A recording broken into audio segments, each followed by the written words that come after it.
Olá, no Direito Sem Fronteiras de hoje continuamos a falar sobre os tribunais internacionais. Agora vamos saber um pouco mais sobre os tribunais internacionais de direitos humanos. Esse tema vai ser dividido em 2 programas. Neste primeiro, vamos focar nos motivos que levaram à criação dos direitos humanos e entender como é o funcionamento da Corte Europeia, da Corte Interamericana e da Corte Africana. Veja na reportagem.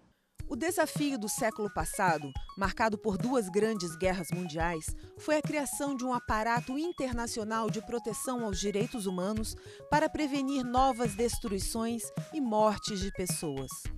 Os direitos humanos são uma categoria de direitos básicos assegurados a todo e qualquer ser humano, sem nenhuma distinção. A defesa desses direitos requer a adoção de mecanismos legais. Nesse contexto, tem sido a atuação das Cortes Internacionais de Direitos Humanos. A Corte Europeia tem como missão tornar efetiva a Convenção Europeia de Direitos Humanos.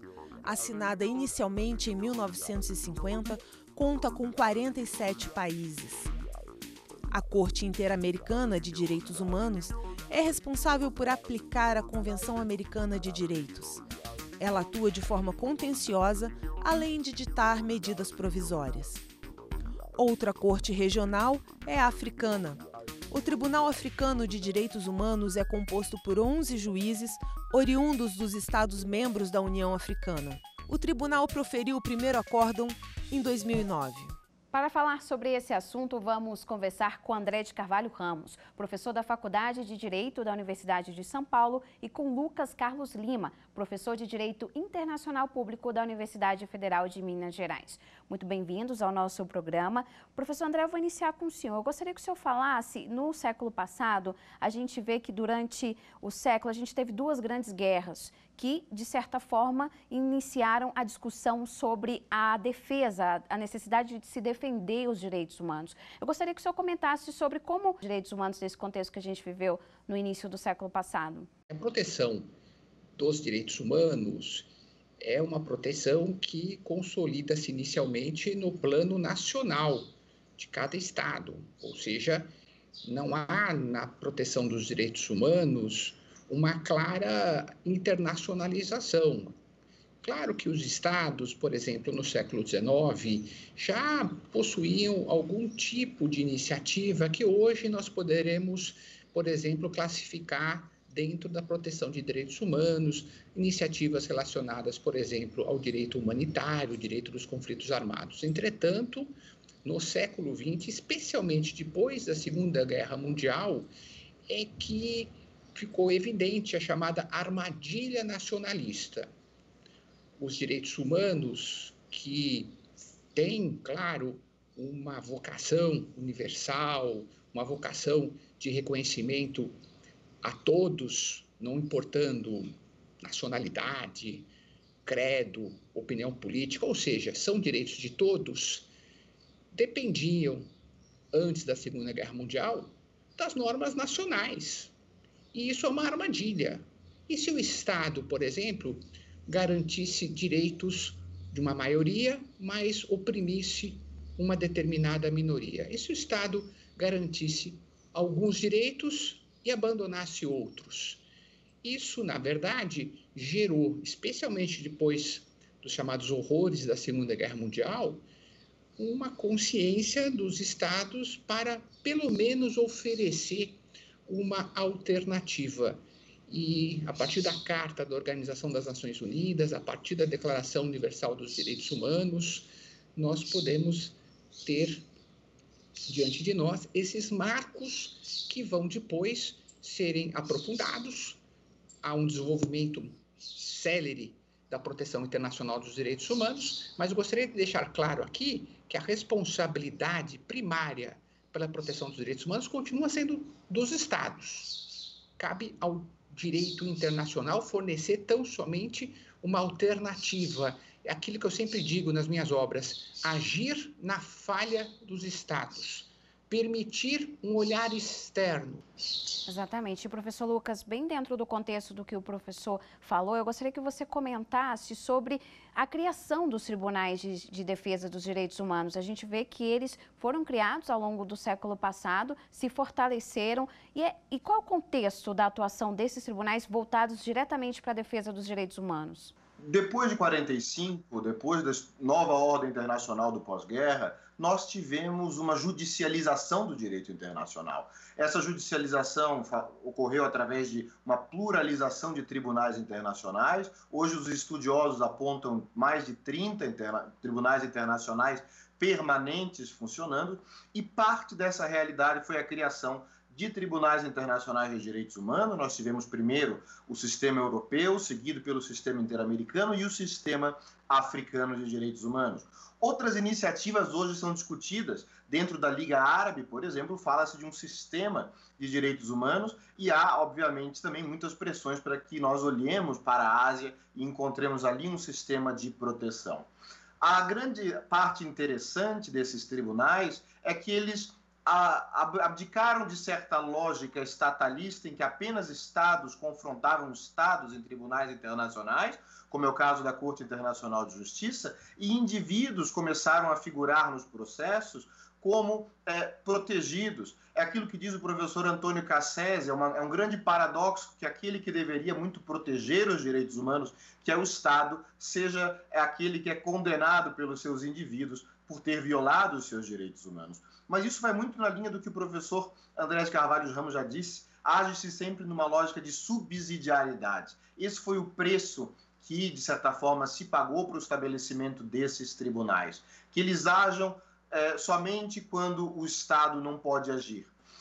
O contexto, basicamente, nós podemos falar de momentos diferentes, mas o contexto é um contexto de Guerra Fria, é um contexto de ditaduras, no momento de estabelecimento desses tribunais, e isso, obviamente, influencia a prática desses tribunais e os contextos diferentes. Nós não podemos comparar diretamente o sistema europeu com o sistema americano, porque eram situações diferentes que enfrentaram. Isso se reflete na jurisprudência desses tribunais. Professor André, as cortes de direitos humanos, elas permitem o acesso, favorecem o acesso direto dos indivíduos às suas respectivas jurisdições. Há avanço nesse sentido? Isso não é uma regra absoluta. E, por exemplo, no sistema interamericano, que nos é mais próximo, que o Brasil reconheceu a jurisdição obrigatória da Corte Interamericana de Direitos Humanos, o acesso é indireto. Há necessidade de início de uma petição à Comissão Interamericana de Direitos Humanos e depois desse trâmite perante a comissão, caso a comissão assim entenda, então, uma atuação da comissão, uma avaliação da comissão, a comissão pode adjudicar esse caso à Corte Interamericana dentro de requisitos, de condições, inclusive depende da própria atuação do Estado. Muitas vezes o Estado busca atender às recomendações da comissão. No sistema regional europeu e no sistema africano, há essa possibilidade, claro que também com condições do acesso direto. E isso é muito importante. Por que isso é muito importante? Porque a vítima ou seus representantes, ou seus familiares, possui, de uma maneira mais célere, uma maneira mais imediata, a possibilidade de fazer valer a sua voz. A Corte Europeia de Direitos Humanos, no seu início, nós vamos discutir isso, não tinha essa previsão do acesso direto. O número de casos não era tão expressivo como hoje.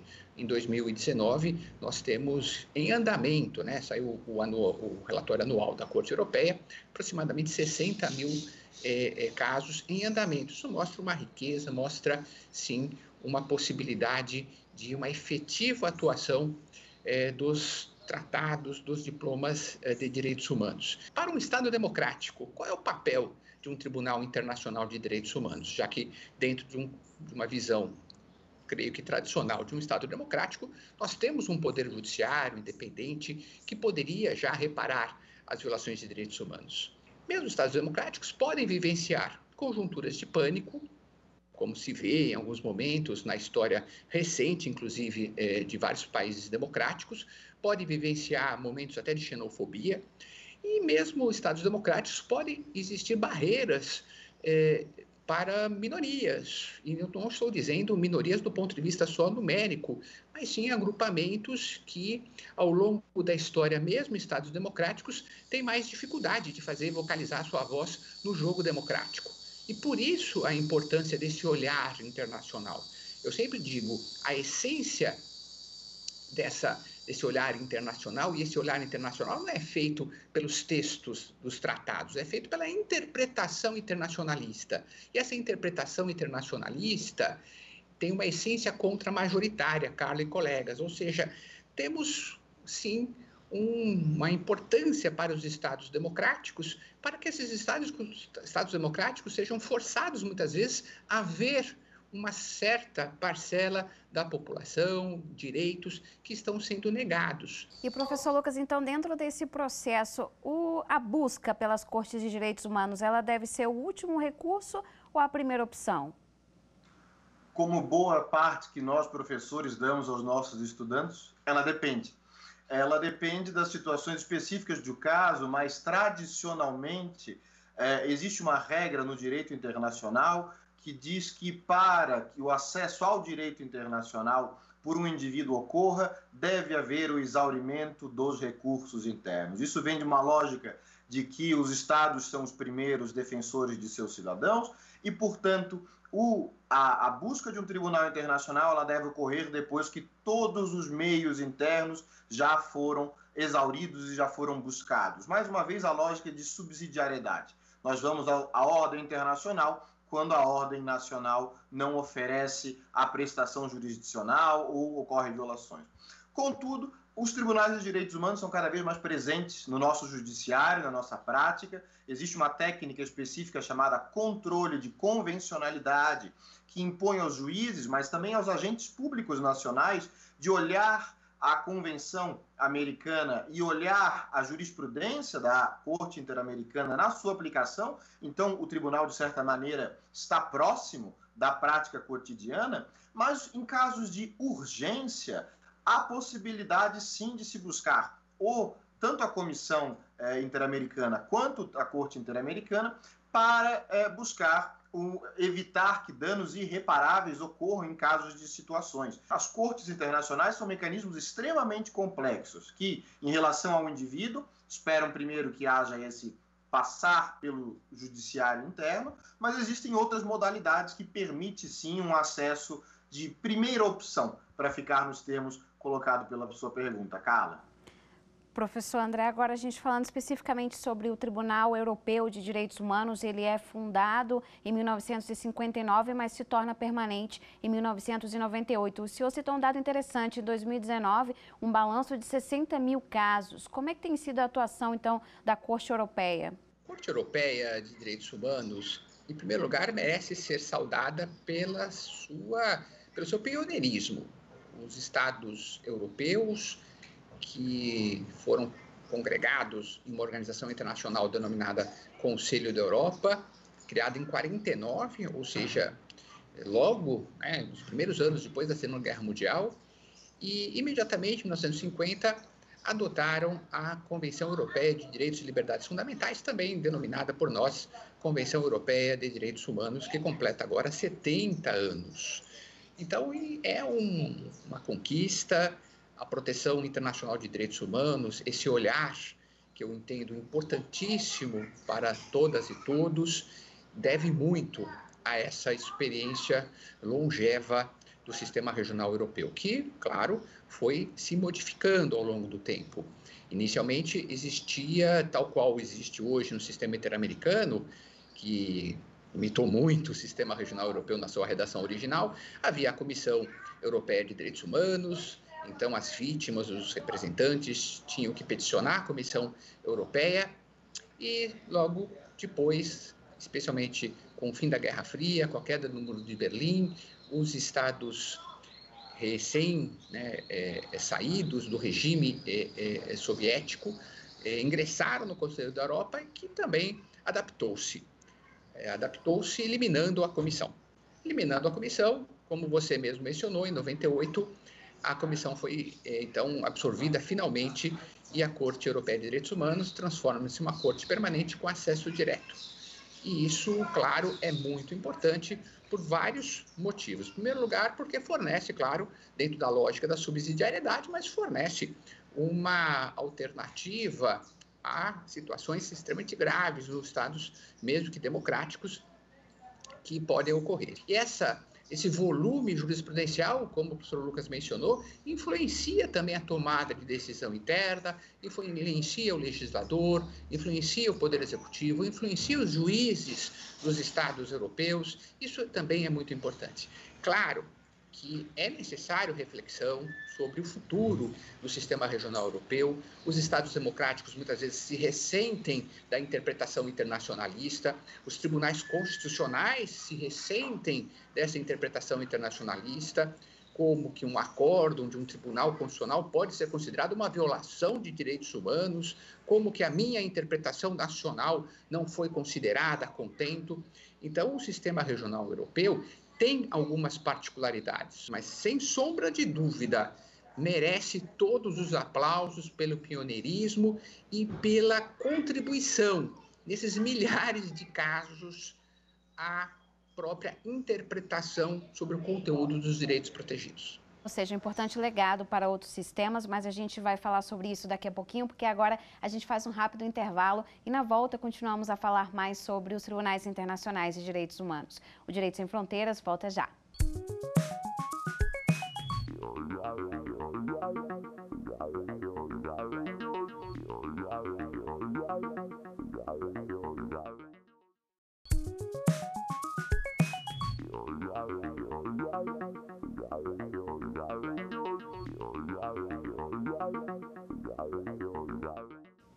O Direito Sem Fronteiras está de volta e hoje estamos falando sobre os Tribunais Internacionais de Direitos Humanos. Voltamos aqui com os nossos professores. Professor Lucas, agora inicio esse bloco com o senhor já falando da Corte Interamericana de Direitos Humanos, que é uma corte que tem aí em sua missão proteger e fazer valer a Convenção Americana de Direitos Humanos. Eu gostaria que o senhor falasse dessa convenção e como ela influencia no trabalho da Corte Interamericana.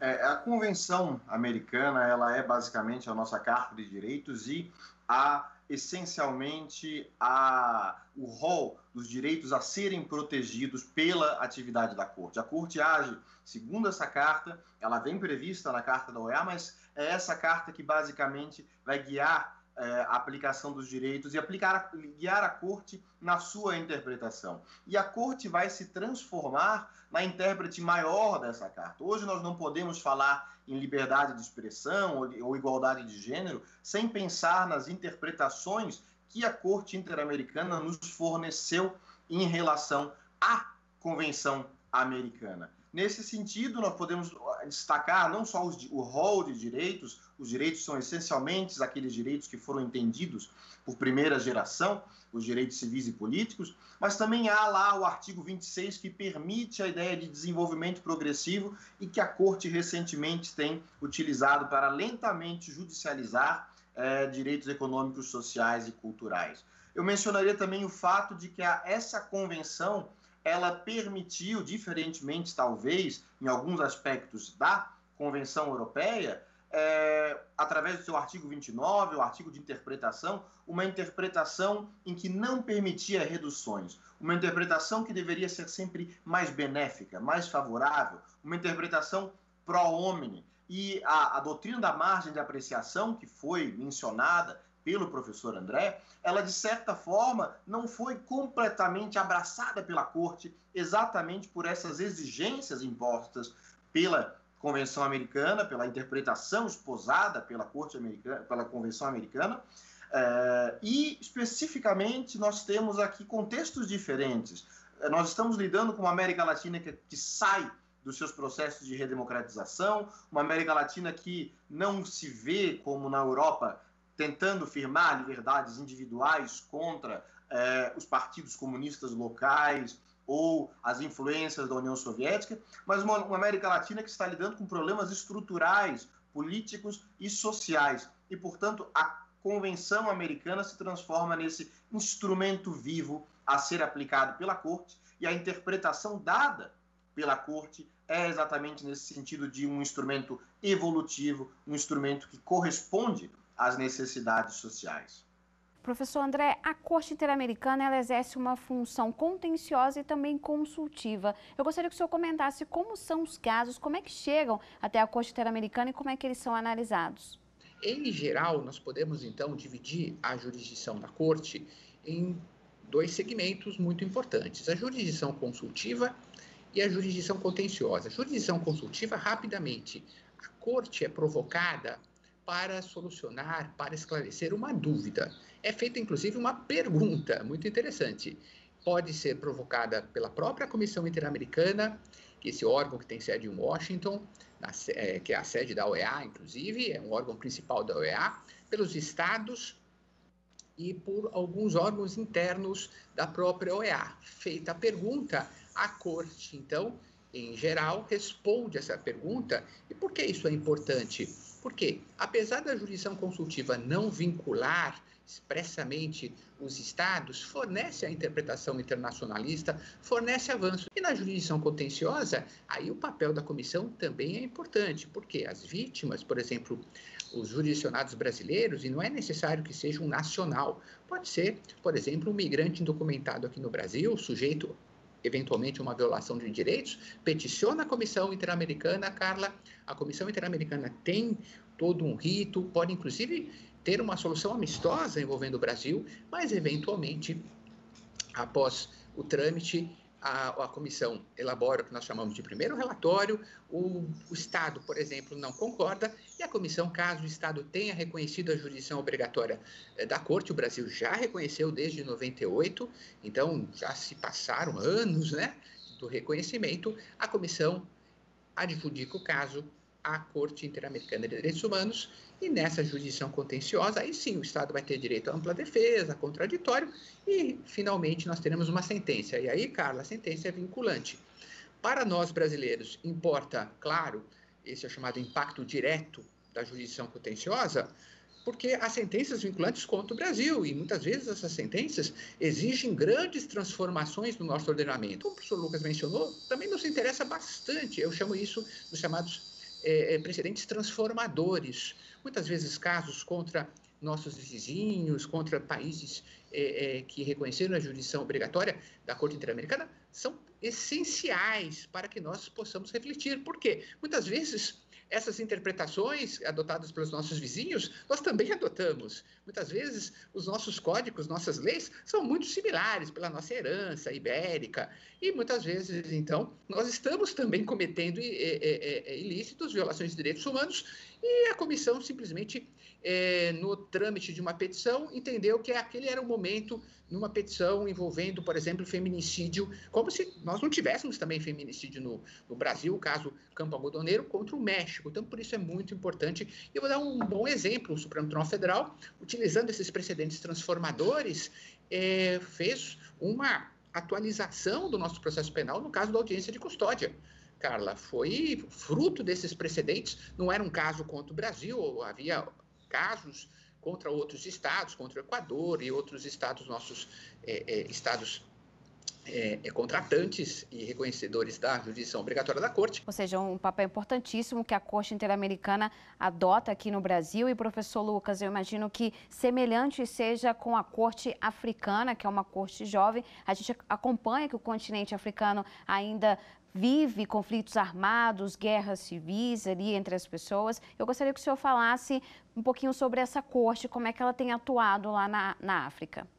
Essa é uma pergunta muito interessante, sobretudo porque, eventualmente, nós damos pouca atenção nos nossos estudos, de maneira geral, à prática da corte africana, que é uma prática muito interessante, não só pela estrutura da corte, pelas escolhas que foram feitas, por ser uma corte que se estruturou posteriormente, ela também, como as outras, ela segue o modelo comissão-corte, mas ela é uma corte que pôde fazer algumas escolhas diferentes, como, por exemplo, essa ênfase na ideia de povos. O protocolo que reconhece a Corte, que entra em vigor somente em 2004, então a partir de 2004, efetivamente, nós podemos falar de uma Corte que funciona hoje na Tanzânia. Nós temos um sistema que, por exemplo, o peticionamento de ONGs, se permitido pelos estados, através de um protocolo específico, permite o acesso ao contencioso da Corte, enquanto que na Corte Interamericana nós temos indivíduos através da comissão, e a comissão